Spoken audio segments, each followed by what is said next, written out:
Броят на трудовите злополуки през първите 6 месеца на годината се е увеличил. Това съобщиха от Националния осигурителен институт. Говорим за 100 случая повече в сравнение с същия период на миналата година.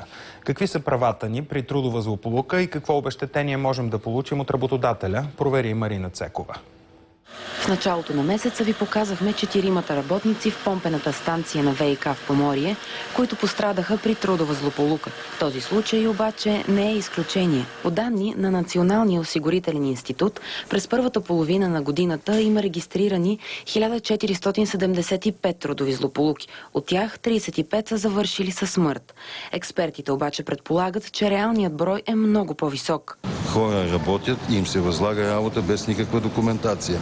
Ако станат някакви злополуки, естествено те не се отчитат като трудови, а се отчитат като битови инциденти и затова статистиката в никой случай не е изчерпателна. Какво трябва да предприемем в случай на трудова злополука? На първо време трябва веднага да уведомим дали нашия ръководител, дали някой друг от колегите, но това трябва да бъде направено. От тук насетне задължението да се погрижи за нас е на работодателя. Другата ни възможност е да се обадим на телефон 0800 14 008 към инспекцията по труда.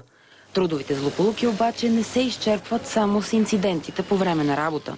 Злополуката е трудова и тогава, когато се е случила по време на отиване или връщане от работа. Като няма ограничения във времето, много широко разпространено е 45 минути или 1 час преди работа и след работа, няма такова ограничение. За първото полугодие на 2012 година са отчетени 359 случая на злополуки при отиване или връщане от работа.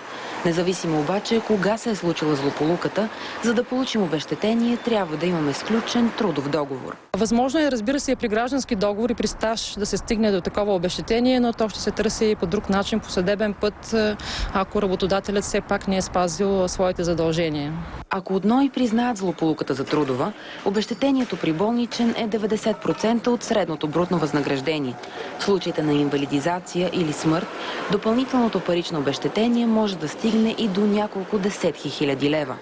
За новините на Нова, Марина Цекова.